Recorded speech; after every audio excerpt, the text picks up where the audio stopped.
Amazon है, Walmart है, target है, गैप है, ये सारे के सारे बहुत बड़े अमेरिकन ब्रांड्स हैं। अब इन लोगों ने अपने इंडिया के जो सप्लायर्स थे इनको ये बोला है कि भाई अभी रुक जाइए, माल अब मत भेजिएगा, हम आपको बताएंगे हमें कब चाहिए माल, अभी फिलहाल आप रोक दीजिए। अगर भारत सिर्फ ये कह देता कि हां ऑपरेशन सिंदूर का सीज फायर जो है वो ट्रंप साहब आपने करवाया, आप जो हैं आपकी वजह से लाखों करोड़ों लोग मरते मरते बच गए, न्यूक्लियर वॉर होते होते बच गया, साहब आप कर दिया, ये टैरिफ आपके ऊपर नहीं लगता है। बिस्मिल्लाहिर्रहमानिर्रहीम, अस्सलाम वालेकुम नाज़रीन, आप देख रहे हैं ग्लोबल अफेयर और मैं हूं मोहसिन। नाज़रीन, एक तरफ अमेरिका की तरफ से जो भारत के ऊपर टैरिफ लगाया जा रहा है, तो इस टैरिफ को लेके भारत की तरह से, भारतीय सरकार की तरफ से अमेरिका से माफियाँ तलाफियाँ भीख जा रही हैं, तो वहीं दूसरी तरफ नाज़रीन अमेरिका को उंगलियां दिखा के जो है ये अब धमकियां भी लगाई जा रही कि आपकी तरफ से जो होता है वो कर लो, हम झुकेंगे नहीं, हम रूस से तेल लेंगे।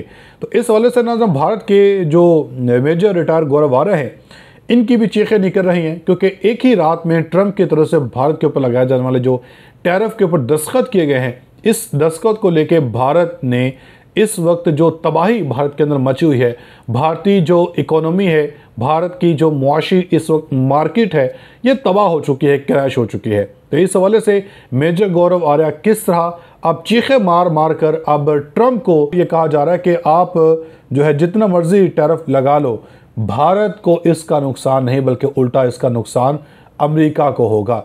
तो डिटेल से बात करते हैं। आपसे गुजारिश है वीडियो के अंदर क्लास में देखिएगा।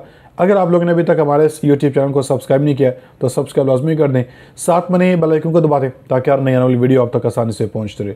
नाज़रीन, आप जरा ये भारत की जो तज्ज़ियाकार है मेजर गौरव आर्या, ट्रंप के टैरिफ लगाए जाने के बाद इस वक्त इनकी किस तरह चीखें निकल रही हैं, आप जरा इनकी चीखें सुने, उसके बाद बात करते हैं।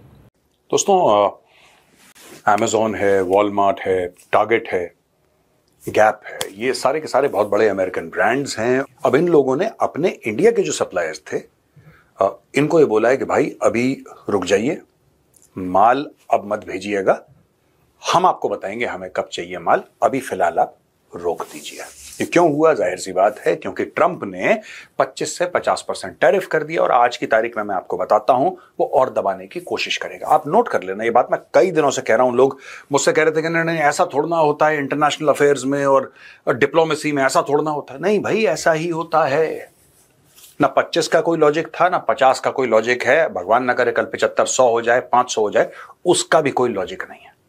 क्या आपको लगता है कि भारत के प्रधानमंत्री ऐसा करते कभी किसी और देश के साथ? नहीं, क्योंकि हमारे यहां सिस्टम्स हैं। और मुझे आज एक बात कहनी पड़ेगी, जो हम कहते थे ना कि अमेरिका के इंस्टीट्यूशंस बड़े स्ट्रांग हैं, जो हम लोग कहते थे कि अमेरिका के यार इंस्टीट्यूशंस ना बड़े तगड़े हैं यार, अमेरिका की इंस्टीट्यूशनल मेमोरी बड़ी, कुछ नहीं है। वहां पे एक बंदे की चलती है, वो अपनी मनमानी करता है, कल वो कुछ करे, कल वो कह दे कि नहीं यार 500% टैरिफ होगा, तो आप क्या करेंगे? क्या कोई मीटिंग हुई है व्हाइट हाउस में? क्या कोई मीडिया ने कवर करा है? क्या उनके कांग्रेस में कोई बहस हुई है? कुछ हुआ ऐसा? कुछ जहां पे डिस्कशन, ये बंदा उठता है ट्रूथ सोशल पर डालता है वो चीज। तो ये जैसे आज से 1000 साल पहले, 500 साल पहले बादशाह हुआ करते थे, राजा हुआ करते थे, even they had a sense of responsibility. This man has no sense of responsibility. आप किसी जोकर को एक महल में डालेंगे तो जोकर राजा नहीं बन जाता है, वो जो महल है ना वो सर्कस बन जाता है। तो टेक्सटाइल सेक्टर वालों को ये पहला झटका लगा है सॉलिड। क्या ये इससे उभर पाएंगे? बिल्कुल, सरकार इनकी मदद करेगी, उभर पाएंगे। कोई ये नहीं कह सकता, किसी को ये गलतफहमी नहीं होना हो सकती है कि ट्रंप ने ये बोला है कि सवेरे उठ के उसने कुछ ट्वीट कर दिया या ट्रूथ सोशल पर डाल दिया और भारत का टेक्सटाइल सेक्टर डूब गया। सॉरी, लेकिन मैं बार बार ये कहता हूं, जितने भी बिजनेसमैन हैं ये मुझे बुलाते हैं, जैसे अलग अलग बिजनेस ऑर्गेनाइजेशंस होती हैं, वो मुझे बुलाती हैं, आज से नहीं कई सालों से मुझे बुलाती हैं, और मैं इनको बार बार एक ही चीज बोलता हूं। I always tell them one thing, nobody is your friend.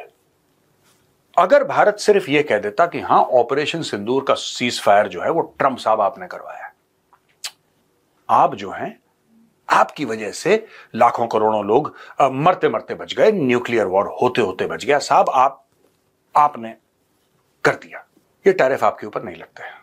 लेकिन ऐसा आदमी जिसका ऊपर का माला हिला हो, थोड़ा नहीं बहुत ज्यादा, उसके लिए, और भारत किसी के लिए भी यार, आदमी अच्छा भी हूं मैं कह रहा हूं, भारत झूठ क्यों बोले किसी के लिए? जो सच है वो बता दिया पार्लियामेंट में कि यार किसी भी देखिए, उसमें भी ट्रंप की इज्जत रखने की कोशिश की गई, उसमें भी ट्रंप की, क्योंकि और कौन बोल रहा था? यूके का प्राइम मिनिस्टर तो नहीं बोल रहा था ना, पुतिन तो नहीं बोल रहा था, नेतन्याहू तो नहीं बोल रहा था, शी जिनपिंग तो नहीं बोल रहा था, बोल तो सिर्फ डोनाल्ड ट्रंप रहा था कि मैंने cease fire, who was saying it? लेकिन जब मोदी जी ने पार्लियामेंट में बोला तो मोदी जी ने फिर भी एक कोशिश करी कि यार देखो, एक दोस्त देश है, ठीक है, हमने कभी इसको मित्र बोला था, इतनी इसकी पब्लिक में इज्जत रख। देखिए ये खानदानी लोग समझते हैं, जो खानदानी जिनकी जड़ें गहरी होती हैं वो ये नुआंसेस समझते हैं। ट्रंप नहीं समझता ये सब चीजें, वो फूहड़ किस्म का आदमी, डेली का डेली कुछ ना कुछ उसने बोलना है, दैट्स ऑल राइट।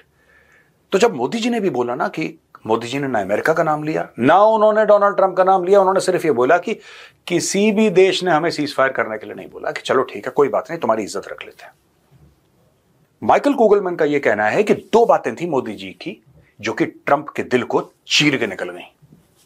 उसके दिल में हो गया छेद बहुत बड़ा, और उसने बोला नहीं साहब, अब भारत से मैं दुश्मनी निभाऊंगा उतनी ही शिद्दत से जिससे उसने प्यार मोहब्बत निभाई थी। और वो दो बातें थी क्या? पहली चीज, मोदी जी ने जो पार्लियामेंट में बोला कि ऑपरेशन सिंदूर का जो सीज फायर है उसका किसी भी देश के हेड ऑफ स्टेट से लेना देना नहीं है, यानी कि ट्रंप झूठ, बेसिकली ये बोला नहीं मोदी जी ने कि ट्रंप झूठ बोल रहा है, लेकिन लोगों ने उसका यही मतलब निकाला कि ट्रंप झूठ बोल रहा है। उसका मतलब था भी यही।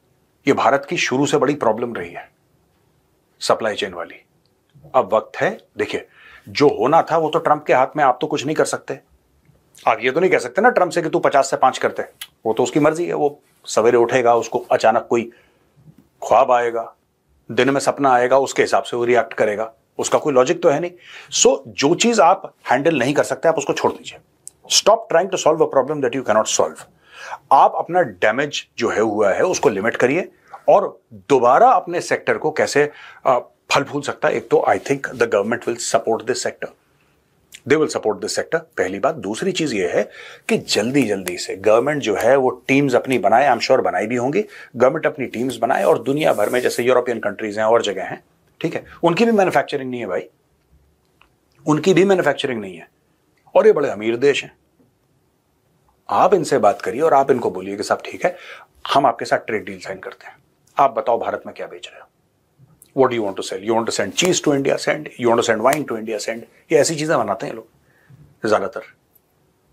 अगर आपको लगता है कि ये जैसे जर्मनी है, मर्सिडीज की तो फैक्ट्री यहां पे है, पर अगर आपको और कुछ चीजें भेजनी है, यस। क्योंकि मैं आपको एक बात बताता हूं बड़ी जिम्मेदारी से, 3.5 साल के बाद ट्रंप नहीं होगा।